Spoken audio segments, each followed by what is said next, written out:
Welcome to China in Focus. I'm Tiffany Meyer. Our top story, a roundup of some of China's biggest economic problems and how they could affect the U.S. The situation is quite bad in China. Iran and Argentina giving different answers to an invitation looking to counter the West, what their decisions could mean for their economies. No more high-tech chip-making machines for China. The Netherlands just blocked the world's only supply of the technology from being sold to the communist country, spurred by Washington. And a surprise for the oil industry. Beijing is now pumping up distribution of crude oil imports to private refineries. What's behind the new strategy?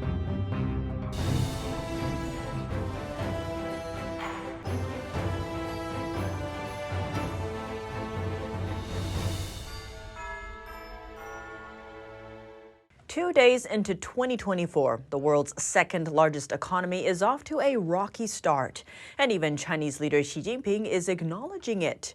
In a rare admission Sunday, Xi said Chinese businesses are struggling and job seekers are having trouble finding work.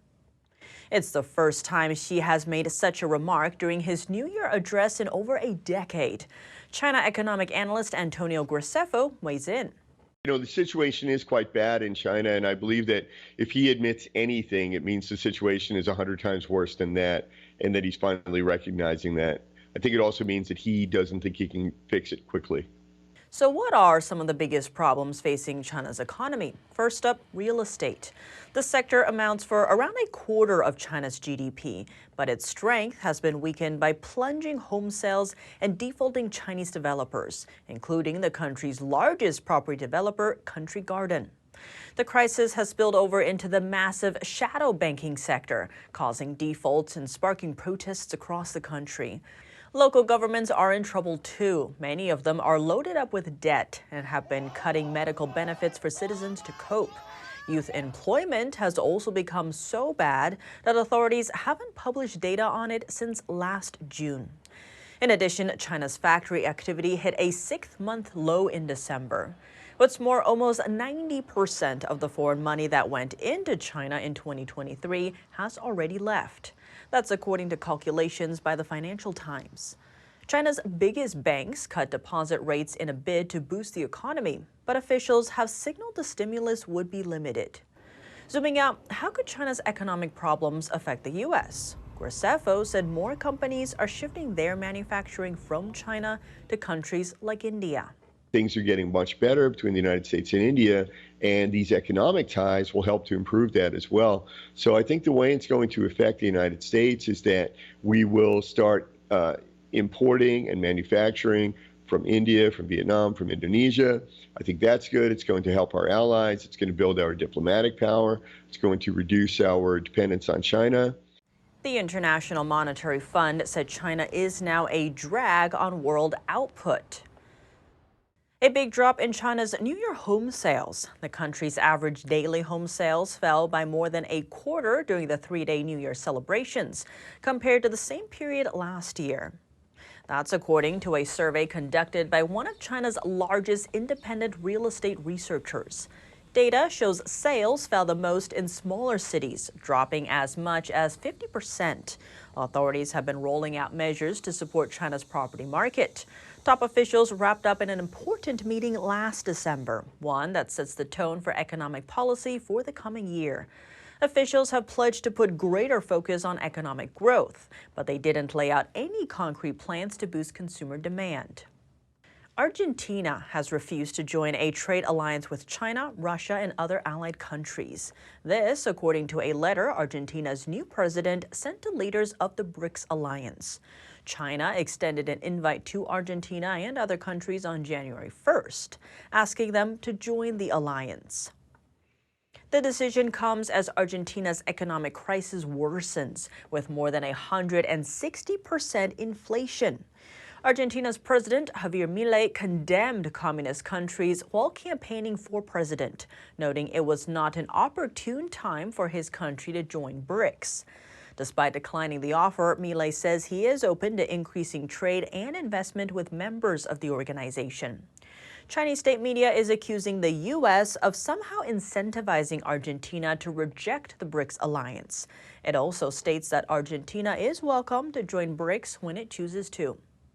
Meanwhile, Iran has accepted its invitation to join the organization. It became an official member on January 1st. Officials hope the move will help the country's economic crisis. They see it as an opportunity to challenge U.S.-imposed sanctions. The BRICS alliance was originally made up of Brazil, Russia, India, and China, with South Africa joining later.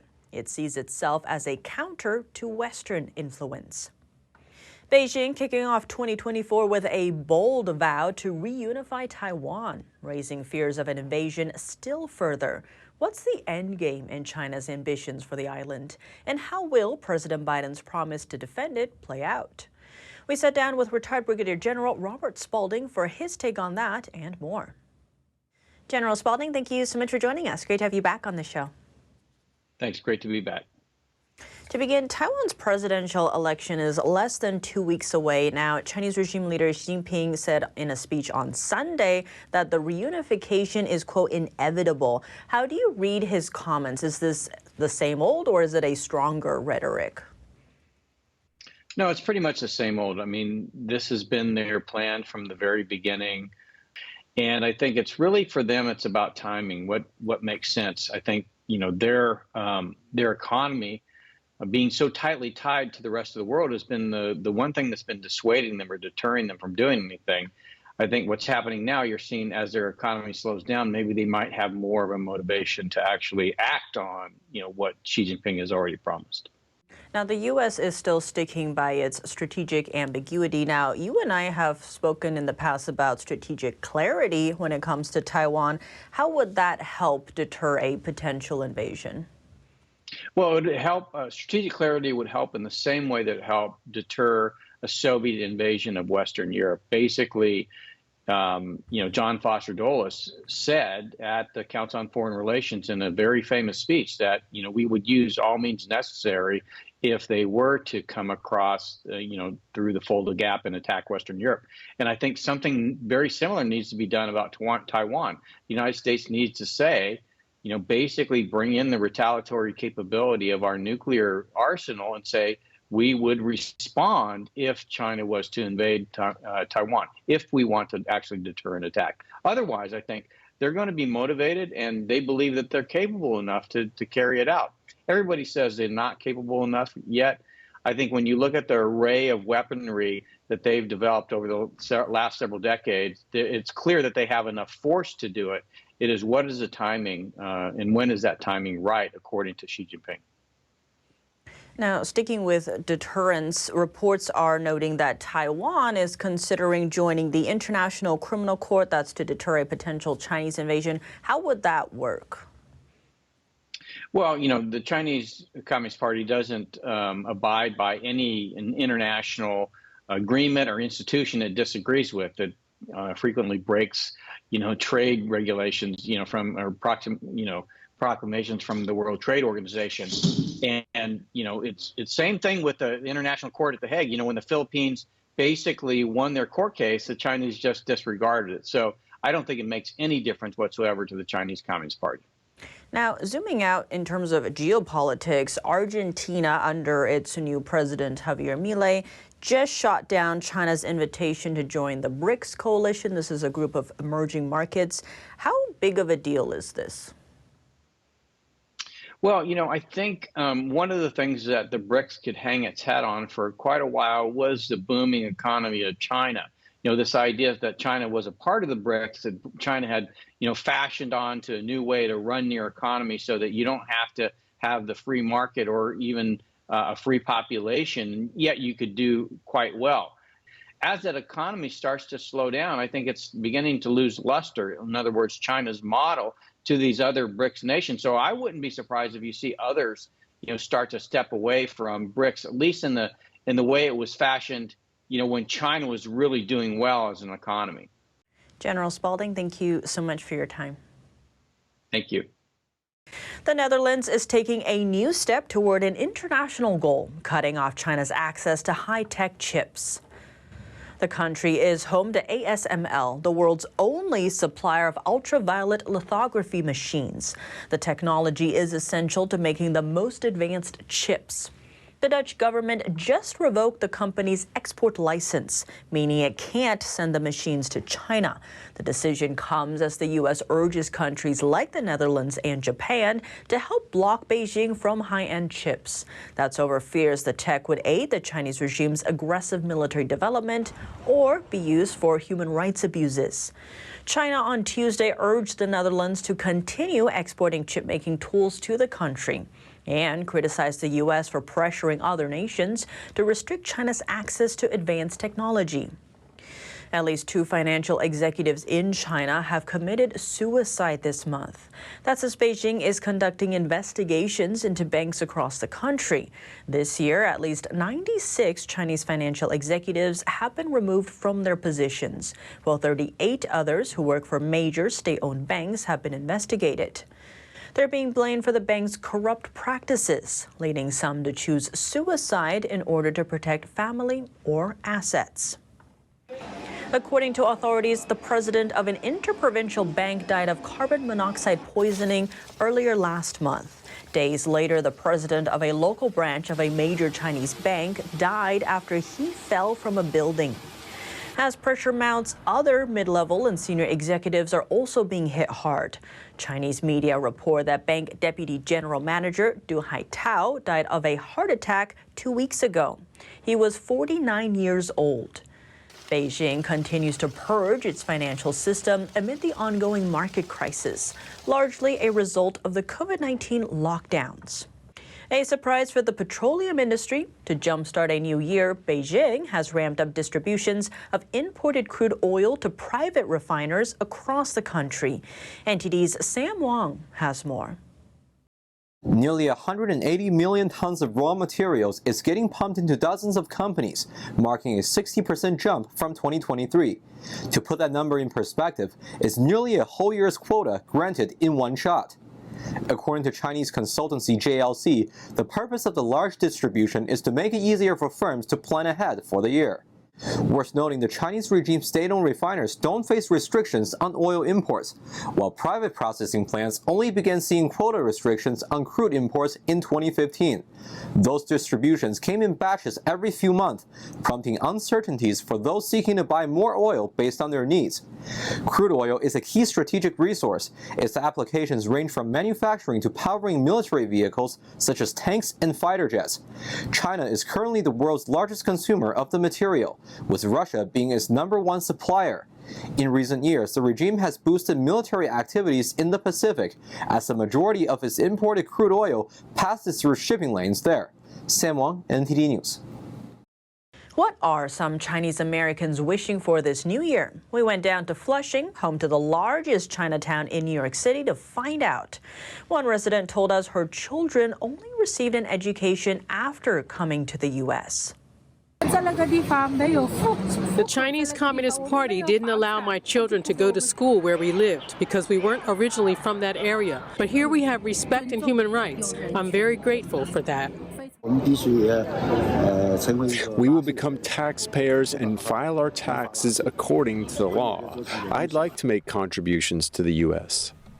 Turning our attention now to Hong Kong, pro-democracy activist and media tycoon Jimmy Lai is pleading not guilty. His landmark national security trial resumed on Tuesday. Let's take a look.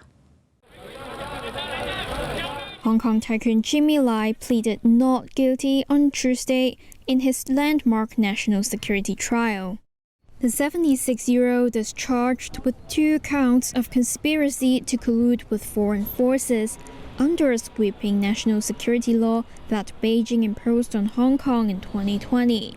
The prosecution alleged that Lai called for foreign sanctions against Hong Kong and Chinese officials. Lai, who is the founder of now-shuttered pro-democracy newspaper Apple Daily, is also charged with conspiracy to publish seditious publications. The pro-democracy advocate denies all 3 charges. Marathon legal proceedings had stretched over 3 years since Lai was arrested.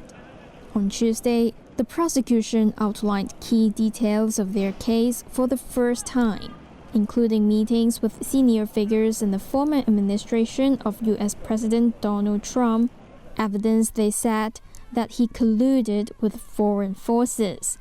They displayed a chart showing a picture of Lai alongside images of then Vice President Mike Pence, former Secretary of State Mike Pompeo, and Trump.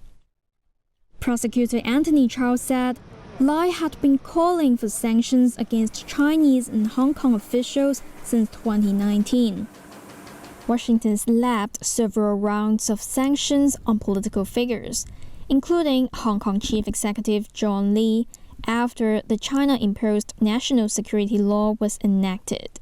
Both the U.S. and Britain have called for Lai's immediate release, saying his trial is politically motivated. Over 280 pro-democracy activists and politicians in Hong Kong have been arrested since the national security law was imposed. That's all for today's China in Focus on YouTube. We're now sharing a shortened version of our program here after being demonetized for more than 2 years. If you'd like to support us, consider donating. Find us at donorbox.org/China-in-focus. Or subscribe to our partner platform, Epic TV, where you can watch our full episodes. Here's what to look out for in our second half. A mass protest in China hints the holidays are over. They're demonstrating over a teenager's mysterious death, saying authorities want to cover up what happened to him. Political violence in South Korea. A knife attack on the country's opposition leader caught live on camera. What we know about it so far. And a Chinese student in a Utah foreign exchange program falls victim to a cyber kidnapping scam. He's reported safe, but what lengths were he and his family forced to go to? More on that after the break here on China in Focus.